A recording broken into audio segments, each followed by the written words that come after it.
أعوذ بالله السميع العليم. I seek refuge in Allah. He is the all-hearing, the all-knowing, and the all-capable, and the accursed, evil, wicked doer, the shaitan, the Iblis, Lucifer. And we begin in the name of Allah. He is most gracious, the most merciful, and we send ample salutations upon the mercy of mankind, the one whom the Creator Himself sends salutations upon and commands the angels of His to send salutation upon. We send praises upon the selected one, the one who has been given the title, the mercy of humanity, the prophet of mercy. And we send salutations upon him, his family members, and we ask Allah Jalla Jalaluhu to be pleased with his effort and those who aided and assisted him into the day of resurrection. This is your humble orator Muhammad Israel. We are picking up from page number 119 in reference to the aftermath of the battle of the camel, known as Ma'arikatul Jamal. We are going through the virtues of one prominent Sahabi, one prominent companion known as Zubayr ibn al-Awam. And this is the legendary military ideology of the Prophet Muhammad ﷺ. After completing the legendary military empire of ﷺ, as well as his legendary military governance and his legacy, his career also from the Madanite period on Muhammadu Gambia channel, as well as the era of Sayyidina Abu Bakr as-Siddiq radiyallahu ta'ala anhu and Umar ibn al-Khattab al-Faruq radiyallahu anhu, as well as Sayyidina Uthman ibn Affan. 1.5 excuse me, I do apologize. 1.8.5 during the battle of the trench. Each prophet has a disciple, and my disciple is Zubayr ibn al-Awam, kama qala alayka salatu wassalam, says the messenger of Allah Jalla Jalaluhu alayka salatu wassalam said, on the day of the trench, who will bring me news of Banu Qurayda? Zubayr ibn al-Awam radiallahu anhu said, I will. So he went on a horse and brought news of them. The Prophet alayka salatu wassalam said that a second time, and Zubayr said again, I will.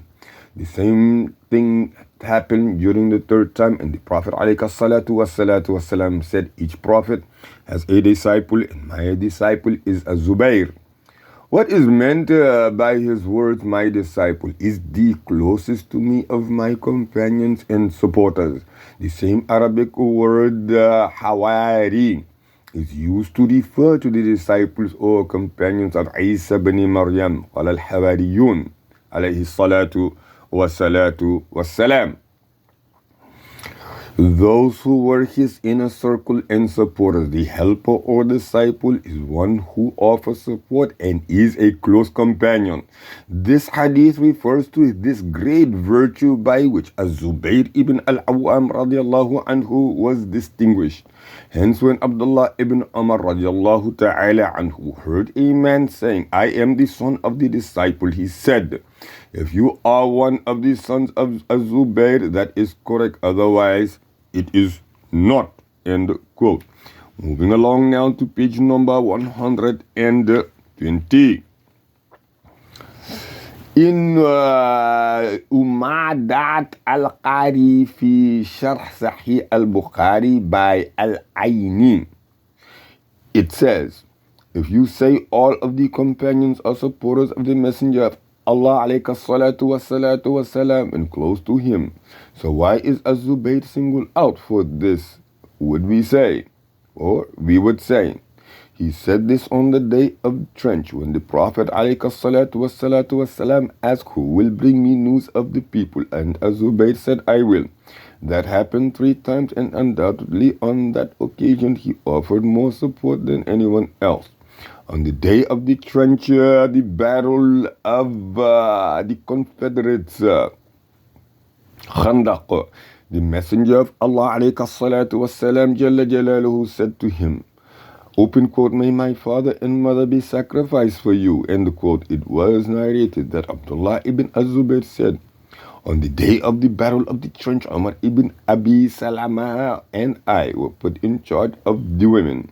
I looked and saw Az-Zubayr on his horse going through the area of Banu Qurayda 2 or 3 times. When I went back, I said, "Oh, my father, I saw you going a few times."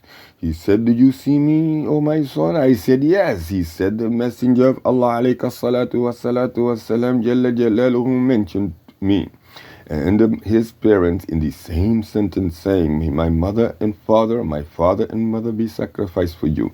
This hadith clearly indicates the virtue of Az-Zubayr ibn al-Awwam, because the words spoken by the Messenger of Allah Wasalam, Jalla Jalaluhu, in which he expressed his appreciation for his actions, and the high esteem in which he held him, are only said to a person whom one respects and for whom one would sacrifice oneself, or the desert of one's family, or the dearest, not the desert, the dearest of one's family, At the Battle of the Trench, Az-Zubayr ibn al-Awwam earned an immortal badge of honor, which will last until the end of time. Each Prophet ﷺ had a disciple, and my disciple is Az-Zubayr.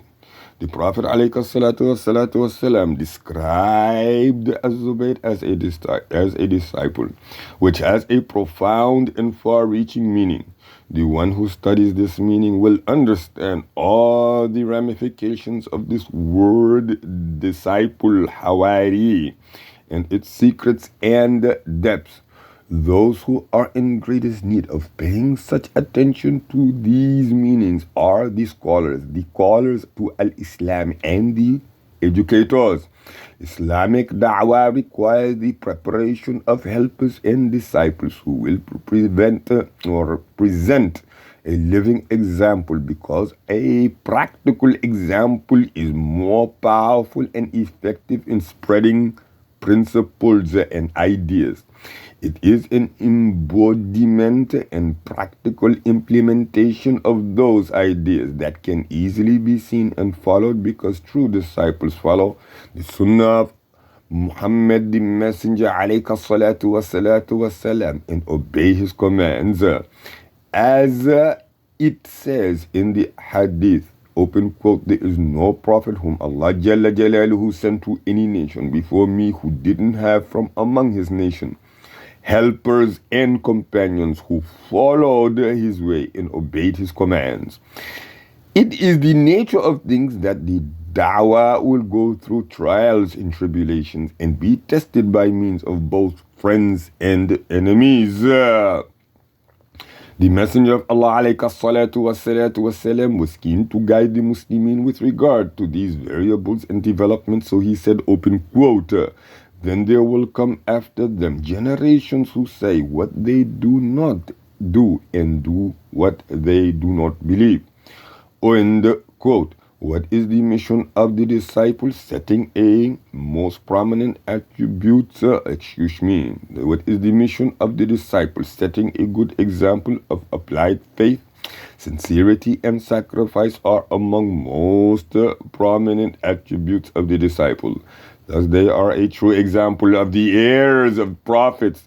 They strive to spread the truth and goodness, to guide the Ummah, nation, and to lead it out of its backwardness. They sacrifice everything precious for the sake of Allah Jalla Jalaluhu in order to bring back the vitality and radiance of Al-Islam at a time when those with little ambitions do not care about anything but their personal interests. Az-Zubayr ibn al-Awwam radiyallahu anhu is a brilliant example of the embodiment of these principles. He grew up in the lap of da'wah under the care of the Prophet ﷺ and received a proper education that enabled him to carry its burdens from an early age. Az-Zubayr ibn al-Awwam radiyallahu anhu his attitude at the Battle of the Trench shows us his character and his upbringing in the qualities of courage, support, and love of the Messenger of Allah alayhi salatu wassalam jalla jalaluhu, history shows us that he was a man of difficult missions, imbued with qualities of courage and bravery. So he was given the mission of finding out enemy secrets. What happened to Az-Zubayr indicates that it is prescribed to divide tasks and categorize the people of Dawah according to their sincerity, spirit, and sacrifice, talent, and abilities. Az-Zubayr ibn al-Awwam radiallahu anhu took part in all campaigns of the Messenger of Allah Alayhi'Ssalam Jalla Jalaluhu, and carried out honorable exploits. At the time of the righteously guided Khalifas, may Allah Jalla Jalaluhu be pleased with them, he was one of the pillars of the state during the major conquest, the Battle of Yarmouk. It was narrated from Urwa that the companions of the Messenger of Allah Alayhi'Ssalam said to Az-Zubayr on the day of Yarmouk, why don't you charge and we will charge with you? This is the day which the Byzantines were fought and put to their knees. Why don't you charge and we will charge with you? They said. He said, open quote, if I charge, will you let me down? End quote. They said, we will not do that. So he, radiallahu anhu, charged at the enemy, penetrating their ranks and passing through them. But there was no one with him. He came back and they took hold of his rein and struck him twice on his shoulder. And one of them struck a wound that he had received on the day of Badr. Urwa said, open quote, I used to put my fingers in those scars when I was small, playing with them. Urwa also said Abdullah ibn Az-Zubayr was with him on that day, and he was 10 years old. He put him on a horse and entrusted him to a man to look after him.